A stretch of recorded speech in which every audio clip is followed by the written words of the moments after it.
गरज पत्र त्याचं 5वा अध्याय आणि 16 आणि 17 वचन.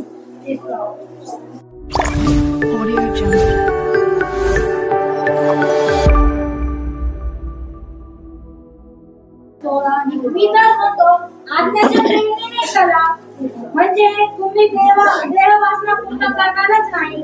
कारण देहवासना आत्म्याविरुद्ध आहे व आत्मा देवासनाविरुद्ध आहे. ही परस्पर विरोध आहे, यासाठी की जे काही तुम्ही इच्छिता ते तुमच्या हातून घडू नये. देवबाप वाचले वचन आशीर्वादित करो. या ठिकाणी वचन स्पष्ट सांगतं की मी तर म्हणतो आत्म्याच्या प्रेरणेने चाला. म्हणजे जसं आपण आता बघितलं की आता जे सर्व्हिस आपण घेतो किंवा उपासना करतो त्यावेळेस सगळेजण आत्म्यामध्ये चालल्या जातात. पण बऱ्याचशा लोकांना आत्म्याचा आणि शरीराचा फरक कळत नाही. म्हणजे सगळं काही ते शरीरात बघतात, ज्ञानात बघतात आणि जसं त्यांना असं वाटतं की जे काही प्राप्त होतं ते शरीरात प्राप्त होतं. मग आत्म्यात चालत असताना आत्म्याच्या प्रेरणेने चालावं लागतं, शरीराच्या प्रेरणेने चालावं लागत नाही. शरीराची प्रेरणा वेगळी, आत्म्याची प्रेरणा वेगळी. शरीरामध्ये मी तुम्हाला पूर्वी सांगितलं की शरीरामध्ये जे मला दिसतं त्याच्यावर माझा विश्वास, जे माझ्याजवळ आहे त्याच्यावर माझा विश्वास, जे मी करतो त्याच्यावर माझा विश्वास. माझा विश्वास माझ्याजवळ जे असतं, जे दिसतं, जे मला भासतं त्या गोष्टी ज्या माझ्याजवळ आहेत त्याच्यावरती विश्वास, म्हणजे शरीरावरती विश्वास. लात मारीन तिथं पाणी काढून माझ्या शरीरावरचा विश्वास. पण आत्म्याच्या विश्वासामध्ये तुम्हाला काही दिसत नाही, तुम्हाला अदृश्य दिसतं, तुम्हाला आशा आहे फक्त आणि तुमच्या जीवनात तुम्हाला आतापर्यंत ते प्राप्त झालं नाही. पण तुम्ही विश्वास ठेवता की आत्म्यामध्ये मला ते प्राप्त झालेलं आहे, पण ते तुम्हाला दिसत नाही, लोकांना दिसत नाही आणि तुम्ही म्हणता की माझ्या जीवनात मोठे आशीर्वाद आहेत. लोक म्हणतात कुठे, पण ते आत्म्यामध्ये तुम्हाला प्राप्त झालेले असतात. म्हणून आत्म्याची प्रेरणा वेगळी, शरीराची प्रेरणा वेगळी. म्हणून बऱ्याचशा वेळेस आमची फसगत होते आणि पवित्र आत्म्याच्या मार्गदर्शनाने किंवा आत्म्याच्या प्रेरणेने चला असं म्हटलेलं आहे. त्यामुळे तुम्ही देह वासना पूर्ण करणारच नाही. म्हणजे देहाची वासना, देहाची वासना काय? देहाची वासना, डोळ्याची वासना आणि संसाराची फुशारकी असं सांगितलेलं आहे. मग संसारामध्ये जे दिसतं, डोळ्याने जे दिसतं ते मला प्राप्त व्हावं, ही वासना जी आहे ही शरीराची आहे. म्हणजे शरीराला या गोष्टी पाहिजेच असतात. म्हणून काही लोकांची फसगत होते. जे चर्चला येतात फक्त कशासाठी येतात? माझी प्रार्थना ऐकल्या जावी, माझं कर्ज निघावं, माझे आजार बरे व्हावे, मी समृद्ध व्हावं, मी अधिक रीतीने आशीर्वादित व्हावं. म्हणजे 99% जे लोक येतात चर्चमध्ये ते देवाच्या आत्म्याबरोबर कनेक्ट होण्यासाठी येतच नाही, ते येतात त्यांच्या मटेरियल गोष्टीसाठी. म्हणजे ते येतात फक्त आणि फक्त शारीरिक डिझायर, शारीरिक इच्छा पूर्ण व्हाव्यात. मग शरीरामध्ये मला आरोग्य प्राप्त व्हावं, मी श्रीमंत व्हावं, माझ्या लेकरं आशीर्वादित व्हावं, माझं घर व्हावं, माझी सायकल व्हावी, माझी गाडी व्हावी, माझं सगळं व्हावं, हे सगळं शरीरात व्हावं याच्यासाठी लोक प्रार्थना करतात. पण हे सगळं प्राप्त होणारच आहे. याला फर्स्ट प्रायोरिटी नाही, प्रथम स्थान याला नाही. प्रथम स्थान जास्तीत जास्त 99% मी लोक म्हटलो तुम्हाला की ते याला देतात की शरीरामध्ये जे दिसतं मला, जे आहे ते मला प्राप्त व्हावं आणि ते मला देवाने द्यावं. कोणी द्यावं? देवाने द्यावं. म्हणून मी प्रार्थनेला येतो. हा कॉन्सेप्टच चुकीचा आहे, हा कॉन्सेप्टच चुकीचा आहे. अशी प्रार्थना नसतेच, असं देवाची व्याकुळता अशी नसते. जो देवासाठी येतो तो आत्म्याच्या प्रेरणेने चालतो, त्याला पवित्र आत्मा समजतो. आणि जो शरीरासाठी येतो तो निराश होतो, त्याची प्रार्थना ऐकल्या गेली नाही, त्याला जे पाहिजे ते भेटलं नाही, तो दुसऱ्या रविवारी येत नाही. हे झालं शरीराची प्रेरणा. शरीराची प्रेरणेमध्ये त्याला हाव असते की शरीरात जे काही मला आहे ते प्राप्त व्हावं आणि ते मला देवाने द्यावंच. आणि जर ते मला मिळत नाही तर हा देव काही कामाचा नाही. हा देव आणि तो देव नसतो, देव देवच असतो. काही मिळालं म्हणजे देव आणि काही मिळालं नाही म्हणजे देव नाही असं नसतं. ज्याला आत्म्याची प्रेरणा आहे तो नेहमी म्हणतो की मला काही मिळो अथवा न मिळो, मी माझ्या परमेश्वराच्या सानिध्यात आयुष्यभर राहील आणि मरणानंतर देखील मला जे सार्वकालिक जीवन प्राप्त होईल ते मला येशू पासून प्राप्त होणारच आहे. म्हणून मी सगळ्यात भाग्यवान व्यक्ती आहे की मला ख्रिस्त लाभला, मला जीवन लाभलं. म्हणून आत्म्याची प्रेरणा आणि शरीराची प्रेरणा वेगळी आहे. मग का आमच्या काही प्रार्थना ऐकल्या जात नाही? का लोकांना आरोग्य प्राप्त होत नाही, का सगळ्यांनाच जे पाहिजे ते मिळत नाही, का लोकांच्या जीवनामध्ये आजही प्रार्थना पेंडिंग आहेत, त्याचं उत्तर तुम्ही मला सांगा. का पेंडिंग आहेत, का जे पाहिजे ते लोकांना भेटत नाही, कशासाठी भेटत? शरीरामध्ये प्रार्थना करतात ते कशासाठी येतात? फक्त गरजासाठी. गरज म्हणजे भेटावा, म्हणजे ताप आला तर देवा तू माझा बाप, आणि ताप गेला तर देवा आता मी तुझा बाप, आता मला माझी कामं करू दे, आता मी बरा झालेलो आहे, आता मला तुझी गरज नाही. ते पण एक बरोबर. पण प्रार्थना काय केल्या जात नाही, मग लोकांना जे पाहिजे तेच भेटत नाही, मग ते निराश होतात आणि मग ते म्हणतात नको देवाचं सानिध्य, आता आम्ही जातो निघून. तसे लोक देवाच्या कामाचे नाही, कारण ते मूळतः आलेच कशासाठी आलेत?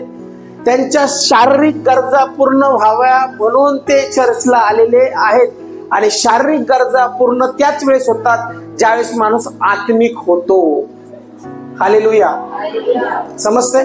मी तुम्हाला आता कसं कच्चं अन्न खूप दिलं, दूध खूप पाजलं, आता तुम्हाला प्रौढ झाले तुम्ही, आता तुम्हाला आता कच्चं नाही अन्न द्यायचं, आता तुम्हाला चांगलं मोठं जड अन्न द्यायचं, म्हणजे ते पचायला. आपण खूप शरीरात चाललो, खूप दाखले ऐकले आपण, आता दाखले नाही, आता दाखल्याच्या पुढचं ऐकू की पवित्र आत्म्याच्या प्रेरणेने शरीरामध्ये जगायचं नाही तर आत्म्यात कसं जगायचं. कारण की आत्म्यात जगणं चाललं नाही तर ते चर्च आत्मिक नाही. आणि ज्ञानाचे चर्च भरपूर आहेत की ते फक्त ज्ञान देतात, असं वागा, असं चला, असं करा, अशाने आशीर्वाद प्राप्त होतील हे सांगतात, पण आत्म्याच्या प्रेरणेने जगायचं तुम्हाला सांगत नाही. मला ते सांगायचं की आत्म्याची प्रेरणा कशी असते. मग काही लोकांच्या प्रार्थना ऐकल्या जात नाही, काही लोक आजारातून बरे होत नाही, काही लोकांची जी प्रार्थना असते ती प्रार्थना भेटत नाही त्यांना, किंवा उत्तर त्याचं भेटत नाही आणि ते निराश होतात आणि निराश होऊन चालल्या जातात. त्याचं कारण जसं सिस्टरने सांगितलं की ते शरीरातच बघतात, त्याच्यामुळे त्यांना ते प्राप्त होत नाही. दुसरी गोष्ट ही की त्यांनी आत्म्याच्या प्रेरणेने कधीच प्रार्थना केलेली नसते, ते आत्म्यात चालतच नाही. आत्म्यात चालणं म्हणजे एक प्रार्थना नाही. एक छोटीशी रविवारच्या दिवशी आलो, प्रार्थना केली, देव केलं, देव देव येशू धन्यवाद, येशू धन्यवाद, God bless you my son. अशी प्रार्थना नाही, ती प्रार्थनाच नाही, ते स्वार्थीपणा आहे. रस्त्याने चालताना लोक असं करतात, याचा अर्थ म्हणजे ते देवाला भसतात का? नाही, ते स्वार्थ आहे. पहिली गोष्ट एक डोक्यात ठेवा की तुमचा देव तुमचा नौकर नाही. लोकांनी देवाला नौकरासारखं पाहिलेलं आहे. म्हणजे काही गरज पडली, काही आजारी पडले, काही त्रास आला, काही संकट आलं तर देवा तू मला बरं कर, तर देवा तू मला समृद्ध कर, तर देवा माझ्या लेकराचं ऍडमिशन होऊ दे, तर देवा माझं पोट दुखत आहे ते बरं कर, आणि तरच देव, नाहीतर देव नाही. कोणी सांगितलं तुम्हाला देव नौकर आहे तुमचा? लगेच हा तुम्ही म्हटलेलं घे, हा घे, काय पाहिजे, हा दर, आरोग्य घे, काय पाहिजे, समृद्धी, हा दर, पैसा घे, हा तू खूप चांगला आहे, समृद्ध. नाही, असं नसतं. सत्य परमेश्वर जोपर्यंत समजत नाही, आत्म्याची प्रेरणेने जोपर्यंत आम्ही चालत नाही, तोपर्यंत या गोष्टी आम्हाला प्राप्त होत नाही. पवित्र शास्त्र स्वतः सांगतं की प्रथम त्याचं राज्य आणि त्याचं नीतिमत्व मिळवण्यासाठी झटा, म्हणजे ह्या गोष्टी तुम्हाला ज्या पाहिजे त्या प्राप्त होतील. ह्या गोष्टी तुम्हाला प्राप्त होणारच आहेत, होणारच आहेत. काय म्हटलं मी? याच्यासाठी प्रार्थना देखील करायची गरज नाही. असं काय बोलता तू? हा, मी सत्य बोलतोय. याच्यासाठी तुम्हाला प्रार्थना देखील करायची गरज नाही. तुम्ही जर आत्म्याच्या प्रेरणेने चालले या गोष्टी तुमच्या पाठीमागे धावत येतील, धावत येतील. पण जर तुम्ही तुमच्यात आत्म्याची प्रेरणा नाही आणि शारीरिक जीवन जगता तर शरीरामध्ये मग चिंता येतात, शरीरामध्ये प्रेशर येतं, शरीरामध्ये नसादोरा आखडल्या जातात आणि शरीरामध्ये वाटतं आता काही खरं नाही, आता लय श्वास वरती चालला, आता मेलो. हे शरीरामध्ये होता. जो आत्मिक आहे आणि आत्म्याच्या प्रेरणेने चालतो तो म्हणतो मी टेन्शन फ्री आहे, ना रथ ना घोडे विजय दिलाएंगे जब साथ हो मसीहा जीत हम जाए. एकटा जरी चालला त्याला वाटतं माझ्या बरोबर परमेश्वर आहे आणि तुम्हाला निश्चित विजय देणार आहे.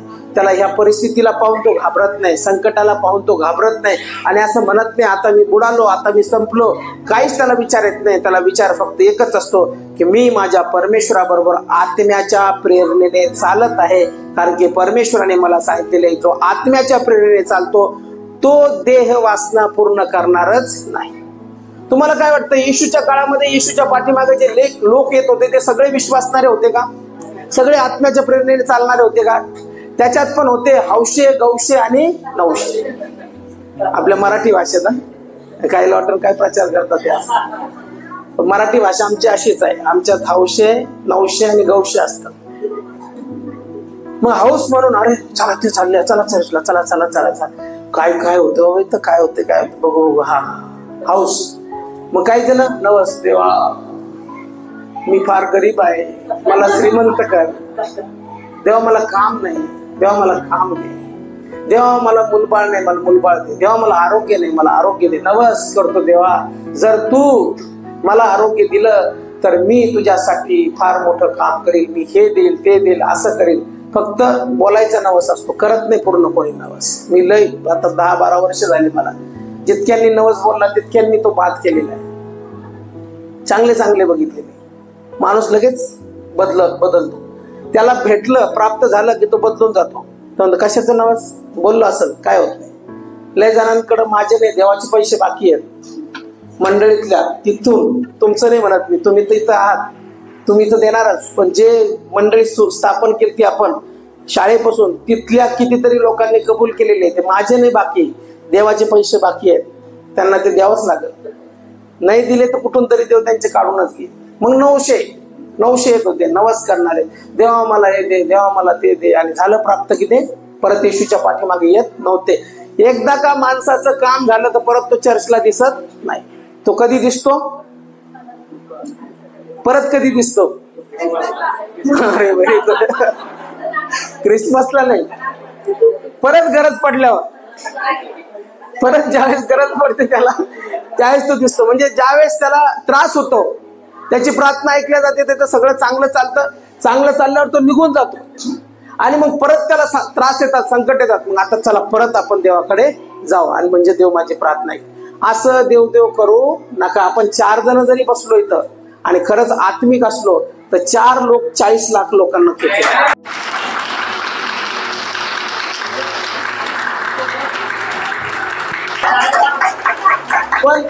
पण आत्मिक लोक आता गर्दी नको, आणि उगाच शरीरामध्ये जगायचं नको. जे झालं ते खूप झालं. तसं पण 70-80 वर्ष आयुष्य आहे. जगायचं तर रिअल जगायचं, नाही तर नाही जगायचं. काय हरकत नाही. कशा लोक याच्या मागा लागा, त्याच्या मागा लागा, ये ना भाऊन, बस ना भाऊन, ये ना, असं कर तसं कर.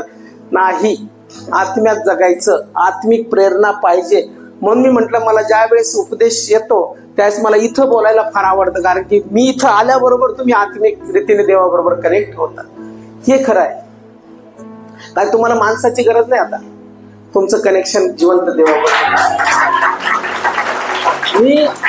मी इथं असो किंवा नसो, आपण जगाच्या पाठीवर कुठेही असो, आपण एकमेकाला भेटलो नाही तरी चालेल, पण देवाबरोबरचं जे नातं तुमचं आता कायम झालेलं नाही, ते मरेपर्यंत कायम असतं.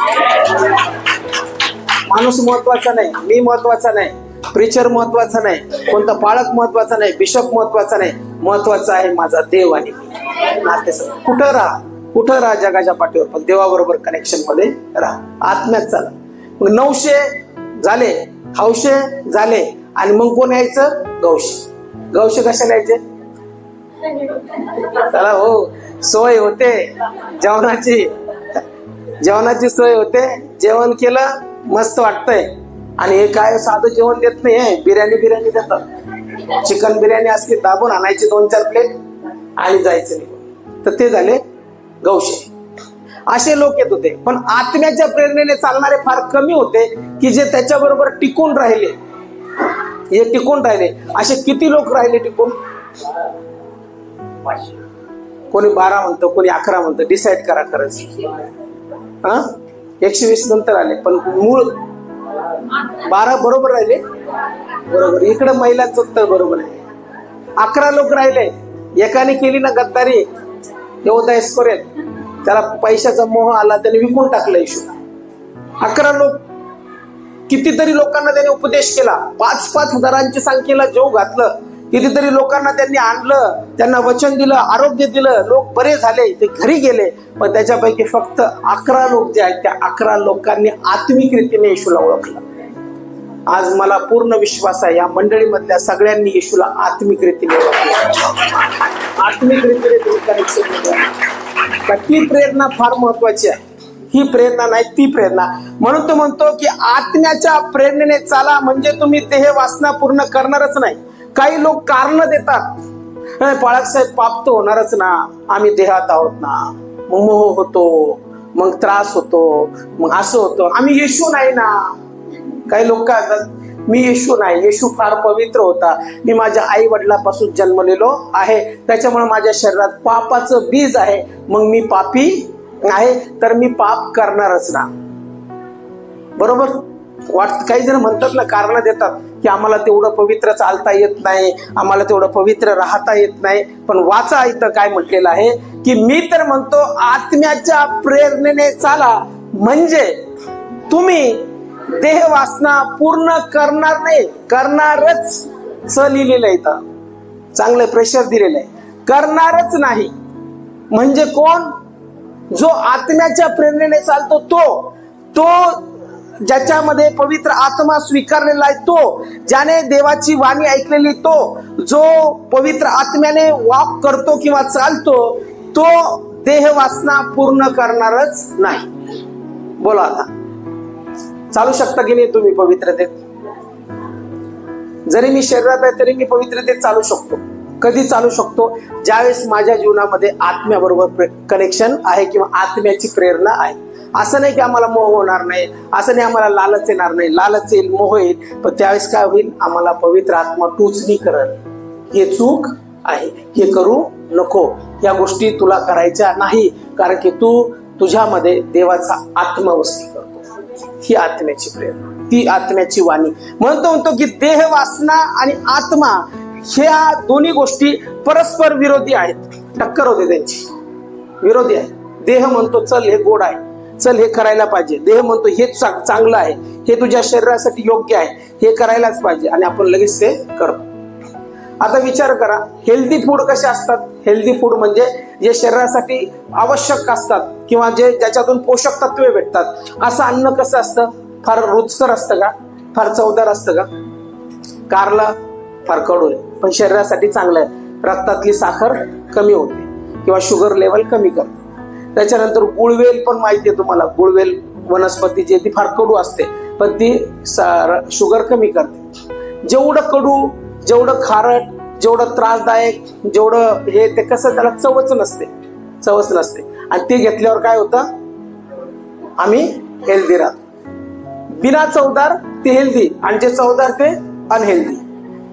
जर उलट असतं तर किती खा, गोड खाल्ल्यानंतर तुम्हाला फार मोठे न्यूट्रिशन प्राप्त होतील आणि तुमची बॉडी चांगली व्यवस्थित बनेल. तुमचं वजन कमी करण्यास गुलाबजामुन फार मदत करते. असं असतं तर गुलाबजामुन किती खाल्ले असते ना आपण? खा गुलाबजामुन. उलटच आहे ना सगळं. जे जिभेला चटका लागतं, जे जिभेला चवदार लागतं ते शरीरासाठी घातक, आणि जे जिभेला खराब लागतं ते शरीरासाठी हेल्दी. आपण काय, देवाने गुलाबजामुनला हेल्दी बनवायला पाहिजे होतं, मिठाईला हेल्दी बनवायला पाहिजे होतं, मटणाला हेल्दी बनायला पाहिजे होतं. चरबी खाणारे लोकांना वाटत असेल चरबी जास्त असते तर त्याने हेल्दी बनायला पाहिजे होतं, पण ते अनहेल्दी फूड आहे, ते डायजेस्ट होत नाही, त्याने तब्येत खराब होते, फॅट्स वाढतात किंवा माणसाला हृदयविकाराचा धोका निर्माण होतो. जेवढे हेल्दी फूड तेवढे खारट, आणि जेवढे अनहेल्दी फूड तेवढे एकदम स्वीट, एकदम गोड, एकदम मस्त, आणि ते आपल्याला फार खाऊशी वाटतात पण त्याने शरीराला फार मोठा धोका निर्माण होतो. मग पवित्र शास्त्र आम्हाला काय सांगतं की हे ज्या गोष्टी आहेत, देह वासना आणि आत्मा, ह्या परस्पर विरोधी आहेत. मग शरीराला जे चांगलं वाटतं ते आत्म्याला चांगलं वाटत नाही. जे तुमच्या शरीराला गोड वाटतं ते आत्म्याला गोड वाटत नाही. समजा एखाद्या माणसाला चोरी करायला आवडते आणि त्याला वाटतं चोरी केली पाहिजे आणि त्याच्यातून सॅटिस्फॅक्शन भेटतं, चोरी केल्यानंतर त्याला बरं वाटतं, त्यावेळेस तेच गोष्ट आत्म्याला बरी वाटत. आत्मा म्हणतो नाही, ही गोष्ट चुकीची आहे, चोरी करू नको. शरीराला वाटतं याला 2-4 शिव्या द्यावा आणि चांगला हसुडून काढावं, 2 कानामागे द्यावं, 4-5 शिव्या द्यावं, पण त्याच वेळेस शरीराला जे वाटतं ते आत्म्याला वाटत नाही. आत्मा म्हणतो नको, तसं करू नको, तुला ते करायला नको पाहिजे. शरीर म्हणतं चल मजा करू, चल पाप करू, काय होते कोण बघितलं इथं, मला एक वेळेस मजा केली झालं, आपण मजा करायला पाहिजे, शरीर आहे माझं.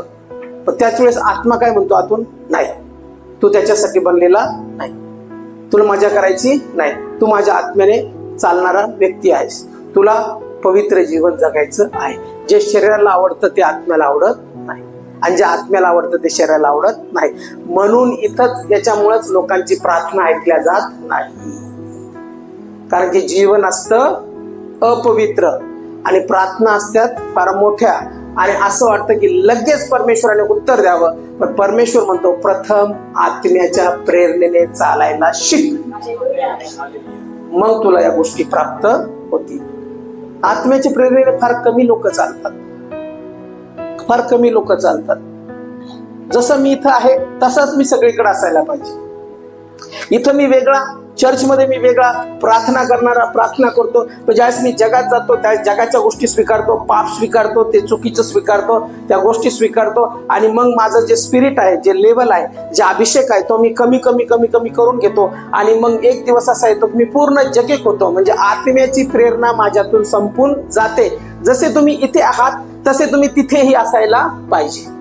जसं शरीर तुम्हाला जसं रेजिस्ट करत आहात, शरीराला तुम्ही दूर करत आहात, आत्म्याची प्रेरणा जास्त तुमच्यामध्ये होते. ती आत्म्याची प्रेरणा फक्त चर्चमध्ये नाही, तर ज्यावेळेस तुम्ही जगात जातात त्यावेळेस देखील तुम्ही जगाच्या गोष्टी नाकारता आल्या पाहिजे आणि म्हटलं पाहिजे की माझ्यातला अभिषेक मला आणखी वाढवायचा आहे. ती आत्म्याची प्रेरणा. म्हणून म्हटलेलं आहे की शरीर आणि आत्मा किंवा देह वासना एकमेका विरुद्ध आहे. जे देहाला आवडतं ते आत्म्याला आवडत नाही. म्हणून बायबल हे स्पिरिच्युअल आहे, बायबल हे आत्मिक आहे, बायबल शरीराने समजत नाही. हे बायबल जर वाचायला गेले शरीराने तर हे तुमच्यासाठी इतिहासाचं पुस्तक राहील. पण जर आत्म्याने वाचताल तर प्रत्येक शब्द तुम्हाला 5-5 वेळेस बोलेल. तरी किती वेळेस तुम्ही तेच वचन वाचा, तेच अध्याय वाचा, तो वेगळ्या प्रकारे देव तुम्हाला बोलायला सुरुवात करेल आणि देव तुम्हाला गाईड करायला सुरुवात करेल. किती वेळेस वाचा. का? कारण की तुम्ही हे वचन जे आहे ते आत्म्याच्या प्रेरणेने वाचत आहात, शरीराच्या इच्छेने वाचत नाही. शरीर आणि आत्मा हा वेगवेगळा आहे, आत्म्याची प्रेरणा वेगळी आहे. म्हणून जो कोणी आत्म्यात चालतो, आत्म्यात चालणाऱ्या व्यक्तीच्या पाठीमागं परमेश्वराचे आशीर्वाद येतात. म्हणून बऱ्याचशा लोकांच्या प्रार्थना ऐकल्या जात नाही, बरेचसे लोक आजारातून बरे होत नाही, बऱ्याचशा लोकांच्या जीवनात कार्य होत नाही. त्याचं कारण हेच की ते आत्म्याच्या प्रेरणेने चालत नाही. सिंपल आहे, सोपं उदाहरण. स्वार्थासाठी आलेल्या लोकांना परमेश्वर लगेच देईल असं होत नाही. हा समोरचा अभिषिक्त असला आणि त्या अभिषिक्ताने प्रार्थना केली तर काय होतं माहिती का? त्याच्या विनंतीमुळे त्या व्यक्तीच्या जीवनात आरोग्य येतं. कोणाच्या मध्यस्थीनं? त्याच्या मध्यस्थीने. का? कारण की देव कोणाचं ऐकतो? त्याचं ऐकत नाही, समोरच्याचं, याचं ऐकतो. म्हणून एक वेळेस देईल का? नेहमीच देईल का देव? ये आणि घे आरोग्य, जा, ये आणि परत काम झालं, जा. मग ते कसं झालं? ते उसना अभिषेक घेतल्यासारखा झाला, समोरच्याचा अभिषेक. मी अपवित्र जीवन जगतो पण समोरचा अभिषेक आहे, जा त्याच्याकडे, आपण चूक केली, याच का सारखंच झालं ना. ते जुन्या कराराच्या काळातल्या पाप केलं, घे प्रायश्चित्त केलं, घे कोकरू घे बकरू, त्याचं रक्त घे आणि जा, याजक हे घ्या, मी पाप केलं, आता मला प्रायश्चित्तासाठी क्षमा करा. आणि मग तो याजक जाईल, 7 वेळेस ते रक्त शिंपडील आणि म्हणून हे घ्या, तुमच्या पापाची क्षमा झाली. परत जातो, परत पाप करतो, परत याजकाकडे येतो. पण आता आमच्यासाठी एकच याजक आहे, एकच मध्यस्थ आहे, तो म्हणजे प्रभू येशू ख्रिस्त. जो आत्म्याच्या प्रेरणेने चालतो तो देह वासनेच्या विरुद्ध आहे. म्हणून हे परस्पर विरोधी आहे. आणि आता आम्हाला जड अन्न घ्यायची गरज आहे, म्हणजे आमच्या सगळ्यांना देवाच्या आत्म्याच्या प्रेरणेने चालण्याची गरज आहे. आत्म्याच्या प्रेरणेने चालण्याची गरज आहे, शरीरामध्ये चालण्याची गरज नाही. शरीरामध्ये ज्यावेळेस आम्ही चालतो त्यावेळेस आत्म्याच्या गोष्टी पूर्ण होत नाही. आणि येशू देखील ज्यावेळेस या जगात आला त्यावेळेस तो कसा आला? शरीराने आला. मग शरीरात आला त्यावेळेस त्याला मोह झाले नसतील का? सांगा मला, मोह झाले असतील की नसतील? व्हेरी गुड, झालेच असतील. कारण की तो कसा आला? शरीराने आला. त्याला पण वाटलं नसेल का की हे सैतान मला म्हणतोय की मी तुला या जगातलं सगळं राज्य देतो, तू फक्त मला एकदा नमन कर. त्याला थोड्या वेळ पुरतं वाटलं असेल, थोड्या वेळ पुरतं. एखादा माणूस आला आणि त्याने पूर्ण पैशाची बॅग भरून आणली, 5 कोटी रुपये आणले, आणि 5 कोटी रुपये आणले, तुम्ही पवित्र आत्म्याने भरलेले आहात, आणि अशी बॅग खुली केली, सगळे पैसे दाखवले तुम्हाला. एक वेळेस येशूचा नकार करा, ही बॅग तुमची. काय एक वेळेस बोलता राव, 10 वेळेस मी नाकारतो, म्हणजे बॅग इकडे द्या. सिंपल आहे ना. माझा पण विश्वास डगमगल थोडा. 5 कोटी आणि येशू 5 कोटी प्रिय आहे का? कारण की जगात जगण्यासाठी 5 कोटीत मी काय करेल, 1 कोटीचा चर्च बांधाल, 1 कोटी मग असं करेल, मग यावेळेस असं कर. किती उरले काय करू आता बँकेत ठेवू का, काय करू? आपल्याला मॅनेजमेंट नाही ना तेवढ्या पैशाचं, कारण की आपल्याजवळ तेवढे कधीच आले नाही. अचानक 5 कोटी कसं काय करू, काही समजतच नाही काय करावं पैशाचं. पैसे नसते त्यावेळेस असं वाटतं पैसे यावं, आणि आल्यावर वाटतं काय करू राव, काही समजा नाही, डोकंच चालत नाही पैशाचं, काय करू, कारण पाहिलेलंच नसतं. तेवढे पैसे हँडल करण्याची क्षमता नाही, तेवढं अकाउंट नाही, तेवढी कॅपॅसिटी नाही अकाउंटची. त्या अकाउंटची लेवल तेवढी नसल्यामुळे मला पण समजत नाही काय करावं. माझा अकाउंट बिझनेस नाही, माझं अकाउंट आहे जनधन योजनेचं सेव्हिंग अकाउंट. फक्त मला कळतं ते लाडकी बहिणीचे पैसे आले काढायचे काढायचे. जनधन योजनेचं अकाउंट आणि सेव्हिंग अकाउंट आपलं आणि कुठं बिझनेस अकाउंट फरक आहे ना. ट्रान्झॅक्शन होत नाही ना तेवढं. सरकारने नियम लावलेले आहेत ना, सेव्हिंग अकाउंट मधून जास्तीत जास्त काढू शकता 1-2 लाख रुपये. मला तर वाटतं जनधन योजनेचं अकाउंट तर त्याच्यापेक्षा कमी आहे. त्याला एकदम डफर अकाउंट म्हटलं जातं. ते फक्त घेण्यासाठी असतं, देण्यासाठी नसतं. मग जे अकाउंट छोटं आहे त्याच्यात मोठे पैसे कसे राहतील? मग छोटे अक्कल तर छोटेच पैसे, मोठे अक्कल तर मोठे पैसे. मी तुम्हाला सांगतो, पाकिट जेवढं तेवढंच देव देतो. पाकिट पण खिशात नाही, जेवढं पाकिट तेवढंच देव देतो. पाकिट एवढं आणि आपण म्हणून पेटीभर पैसे त्याच्यात बसले पाहिजे. कस काय बसतील? एक पास्टर मला म्हणे, पाळक साहेब ना, कसं मला ना काहीतरी सपोर्ट पाहिजे आणि त्याच्यासाठी मला सेवा करायची आहे, तर काहीतरी कोणी मदत करेल का? म्हणलं ओके चला ठीक आहे, तुम्हाला मी बोलतो, एक जण आहे ते सेवेसाठी तुम्हाला मदत करतील. तुमचं अकाउंट आहे का? नाही म्हणे राव, मी अकाउंटच काढलं नाही. अकाउंट काढलं नाही? कोणत्या जमान्यातले पास्टर आहे तुम्ही? नाही म्हणे, देव जो देईल, देव किती देईल म्हणलं तुम्हाला? असं असं हातात देऊन किती देईल? आणि दर महिन्याला एखादा माणूस दुरून येईल तुम्हाला हातात देईल का? त्यासाठी तुम्हाला एक अकाउंट खोलावं लागेल. अकाउंट मध्ये पैसे राहतील. पण माझी इच्छा आहे की इतके आले पाहिजे. सेव्हिंग मध्ये तुमचे इतके कसे येतील? तुमचं कॅपॅसिटी एवढी आणि तुम्ही मागता एवढे. देव पण समजदार माणसाला देतो ना, त्याच्यानुसार तुम्हाला प्राप्त होतो. म्हणजे क्षमता पण आपली वाढवायला पाहिजे. आपली क्षमता असते एवढी आणि आपण मागतो देवाला एवढं. तसं नसतं ते. पहिले देव आपली क्षमता वाढवतो आणि मग त्याप्रमाणे देव आपल्याला देतो. मग आत्म्याची प्रेरणा पण तशीच आहे. आत्मिक नॉलेज नाही, आत्म्याची प्रेरणा नाही. आणि फक्त येऊन मी स्वार्थासाठी प्रार्थना करतो. देव म्हणतो थांब थांब थांब, तुला आत्म्यामध्ये आणखी वाढायचं आहे. प्रथम आत्मिक नॉलेज प्राप्त करून घे. प्रथम आत्म्यामध्ये चालणं शिक आणि मग नंतर या सगळ्या गोष्टी मी तुला देणार आहे. म्हणून आता ते जगणं सोडा, नॉर्मल लाईफ. देव करायचा फक्त नोकरासारखा करायचा. देवा दे मला तू, आणि देवा तू दिलं तरच तू माझा देव, नाही तर देवा तू माझा नाही. काही लोक अक्षरशः मी बोलणं ऐकतो त्यांचं तर टोटल निगेटिव्ह. 2-2, 3-3 वर्षापासून येशूवरती विश्वास ठेवलेला, पण म्हणतात नाही ते होणार नाही ना, नाही ते असं जमणार नाही ना, कसं काय, मला वाटतच नाही, मला असं त्रास होतोय, मला याच्यातून सुटका भेटेल म्हणून. अरे असं का बोलतात? मग लगेच कळतं मला हे जास्त जगात राहतात, पाहुण्यात राहतात, जास्त फिरतात, इकडं जास्त जातात. त्यावेळेस त्यांचं बायबल वाचन नाही, त्यावेळेस आत्म्याची प्रेरणा नाही, प्रार्थना नाही. मग निगेटिव्ह बोलणारच ना. विचार कोणाच्या डोक्यात? जगाची. जगात तेच आहे, होत नाही, जमत नाही, जमणार नाही, काय केलं नाही, आपल्या बापदादाने केलं नाही, तुम्हाला जमल का, कसं होईल, काय होईल, काहीच होऊ शकत नाही. आणि मग तेच विचार असतात. त्याच्यामुळं आत्म्याची प्रेरणा आणि शरीराची प्रेरणा वेगळी आहे. म्हणून आत्म्याची प्रेरणा जी असते ती आत्मिक गोष्टीवरती विश्वास ठेवायला लावते. येशू देखील शरीरात होता, त्याला देखील मोह झाले असतीलच 100%, पण त्याने शरीरावरती विजय मिळवला. त्याने त्या ठिकाणी सैतानाचं ऐकलं नाही. त्याने आत्म्याची प्रेरणा स्वीकारली. 40 दिवस त्याने फास्टिंग प्रेयर केली, उपवास आणि प्रार्थना केल्या. आणि त्याच्यानंतर ज्यावेळेस तो आला त्यावेळेस पवित्र शास्त्र सांगतं लूक 4 मध्ये की तो आत्म्याच्या प्रेरणेने किंवा आत्म्याच्या सामर्थ्याने भरून गालिलात सेवा करू लागला, शरीराच्या प्रेरणेने नाही.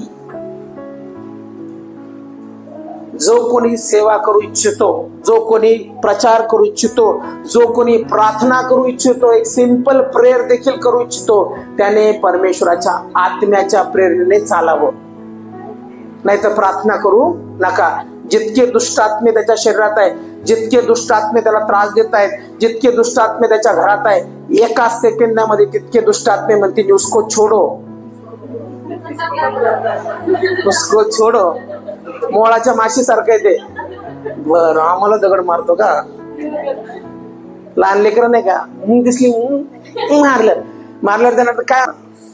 आत्म्याची प्रेरणा नाही. कधी फास्टिंग प्रेयर नाही, कधी उपास केले नाही, कधी पवित्र शास्त्राचं वाचन केलं नाही, कधी आत्म्यामध्ये चालले नाही, कधी दिवस दिवस प्रार्थना केल्या नाही, कधी गुडघ्यावरचं जीवन जगले नाही, आणि दुसऱ्याचं पाहिलं, अरे याने प्रार्थना केली, आता मी पण जाऊन प्रार्थना करणार, येशूच्या नावात निघ, असं का निघतो आणि लागतो तुझ्या पाठी, आणि मग असं पाठीमागं लागतात. आणि मग येऊन म्हणतात, पाळक साहेब आमचं जीवन लयच कठीण झालं, खूपच त्रास होतोय, खूप आर्थिक परेशानी चालू आहे, असं चालू आहे, तसं चालू आहे, हे चालू आहे, त्रास आला, आजार आला, हे आलं. का आलं? कोणासाठी प्रार्थना केल्या? कोणी सांगितलं तुम्हाला? आत्म्याची प्रेरणेने प्रार्थना केली का शारीरिक रीतीने प्रार्थना केली? पास्टर आपले जे